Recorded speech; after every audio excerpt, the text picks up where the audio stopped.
Hi friends, कसे आहात? स्वागत आहे तुमचं किचन क्वीन वसुंधरामध्ये.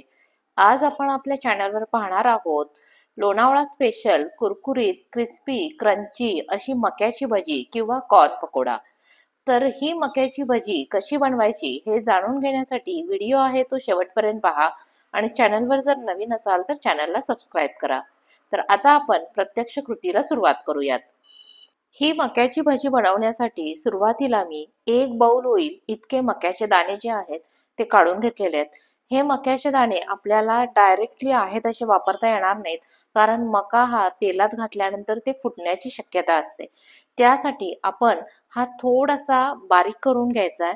एकतर मिक्सरवर थोडंसं ऑन ऑफ करून त्याला बारीक करायचं, किंवा जर तुमच्याकडे चॉपर असेल तर चॉपरला थोडासा तो फुटला जाईल अशा प्रकारे तो बारीक करून घेतला तरीही चालेल. खूप त्याची पेस्ट होता कामा नये. फक्त तो काय व्हायला पाहिजे, आपला भरड त्याची राहायला पाहिजे अशा पद्धतीने आपल्याला बारीक करायचा आहे. मिक्सरला ऑन ऑफ करून थोडीशी मी त्याची भरड तयार करून घेतलेली आहे. सगळी भरड एकदम करायची नाहीये, नाहीतर त्याची पेस्ट तयार होईल. म्हणून थोडे थोडे मक्याचे दाणे घ्यायचे आहेत आणि त्याची भरड आपण तयार करतोय. आता ही तयार झालेली भरड जी आहे ती मी एका भांड्यामध्ये काढून घेतलेली आहे. आणि यानंतर परत उरलेले जे दाणे आहेत ते काय करायचे आहेत, त्याची सुद्धा आपण भरड करून घ्यायची आहे. यामध्ये थोडेसे मक्याचे दाणे तुम्हाला राहिलेले जरी दिसत असतील तरीही ते काय झालेले असतात, प्रेस झालेले असतात, त्यामुळं तो मका फुटत नाही. आता अशा प्रकारे आपली मक्याची भरड जी आहे ती तयार करून झालेली आहे. यानंतर आपण मिरची आणि आलं जे आहे ते मिक्सरला बारीक करून घेणार आहोत. त्यासाठी मी 2 हिरव्या मिरच्या घेतलेल्या आहेत. हिरव्या मिरच्या घेताना मी तिखट नसलेल्या मिरच्या वापरलेल्या आहेत. जर तुम्हाला तिखट भजी हवे असतील तर तुम्ही तशा प्रमाणात मिरच्या वापरल्या तरीही चालतील. मिरच्या ज्या आहेत त्या मी बारीक करून घेतलेल्या आहेत. त्याचबरोबर आपल्याला 1 इंच होईल इतकं आलं लागणार आहे. आलं देखील आपल्याला थोडंसं बारीक करायचं आहे आणि त्यानंतर ते आपण त्याच्यामध्ये ऍड करतोय. मिरची आणि आलं कट करून झाल्यानंतर आपण त्याच्यामध्ये अर्धा टेबलस्पून होईल इतके जिरे घालणार आहोत. आणि आता आपल्याला मिरची, आलं आणि जिरे हे सगळं मिक्सरला व्यवस्थित फिरवून घ्यायचं आहे. तयार झालेली ही पेस्ट मी त्या मक्यामध्ये ऍड करून घेणार आहे. मिरची, आलं आणि जिरे ऍड करून झाल्यानंतर आपल्याला यामध्ये कोथिंबीर ऍड करायची आहे. 1 बाउल होईल इतकी कोथिंबीर जी आहे ती मी कट करून घेतली होती. आता ही कोथिंबीर आपण या सगळ्यामध्ये ऍड करूयात. यानंतर आपल्याला यामध्ये गरम मसाला ऍड करायचा आहे. गरम मसाला ऍड करताना खूप देखील गरम मसाला वापरायचा नाहीये. अर्धा टेबलस्पून होईल इतका गरम मसाला आपण वापरणार आहोत. गरम मसाला ऍड करून झालेला आहे. त्यानंतर आपल्याला कलरसाठी म्हणून मी लाल मिरची पावडर वापरणार आहे. काश्मीरी लाल घेतलेला आहे मी. एक अर्धा टेबलस्पून होईल इतकी काश्मीरी लाल आपण त्याच्यामध्ये ऍड करणार आहोत. आपल्याला लाल मिरची पावडर ऍड करताना हे लक्षात ठेवायचं आहे की आपण सुरुवातीला मिरची देखील त्यामध्ये वापरलेली आहे. त्या प्रमाणात आपल्याला काश्मीरी लाल जे आहे ते ऍड करून घ्यायचं आहे. यानंतर आपण याच्यामध्ये चवीनुसार मीठ ऍड करून घेणार आहोत. सुरुवातीला आपल्याला थोडंसं कमीच मीठ घालायचं आहे. मीठ ऍड करून झालेलं आहे. त्यानंतर आपण त्याच्यामध्ये कॉर्नफ्लोअर घालणार आहोत. कॉर्नफ्लोअर घेताना आपल्याला 1 टेबलस्पून होईल इतकं कॉर्नफ्लोअर त्याच्यामध्ये ऍड करायचं आहे. कॉर्नफ्लोअर ऍड करून झालेलं आहे. त्यानंतर आपल्याला त्याच्यामध्ये 2 टेबलस्पून होईल इतकं तांदळाचं पीठ घालायचं आहे. तांदळाचं पीठ ऍड करून झाल्यानंतर आपण याच्यामध्ये हरभरा डाळीचं पीठ घालणार आहोत.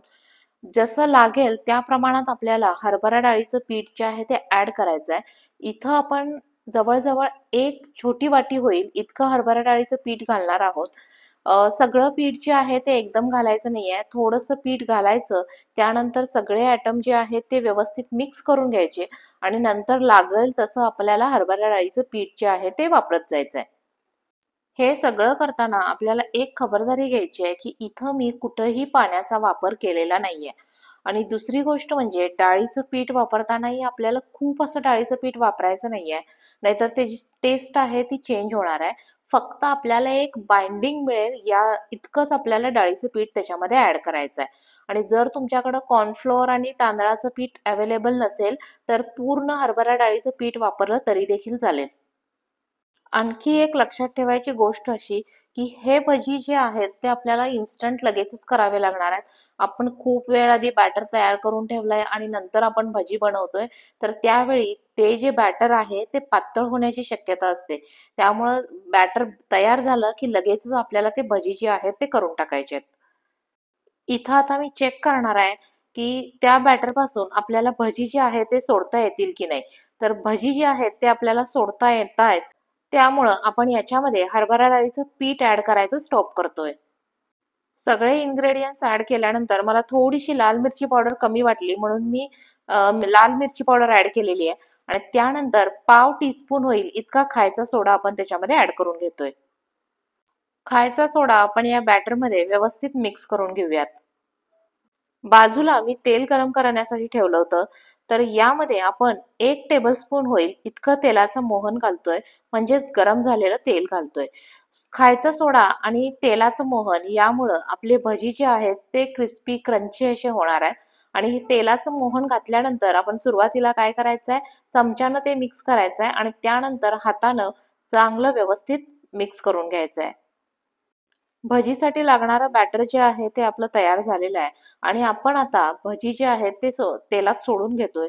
खूप मोठे नाहीत, खूप बारीक नाहीत, अशा मध्यम आकाराचे भजी जे आहेत ते आपल्याला तेलामध्ये सोडून घ्यायचे आहेत.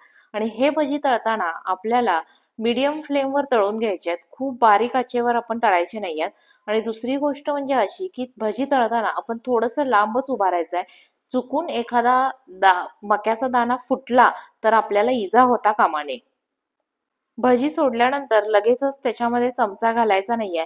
2 ते 3 मिनिटं झाल्यानंतर आपल्याला त्याच्यामध्ये भजी जे आहेत ते पलटून घ्यायचे आहेत.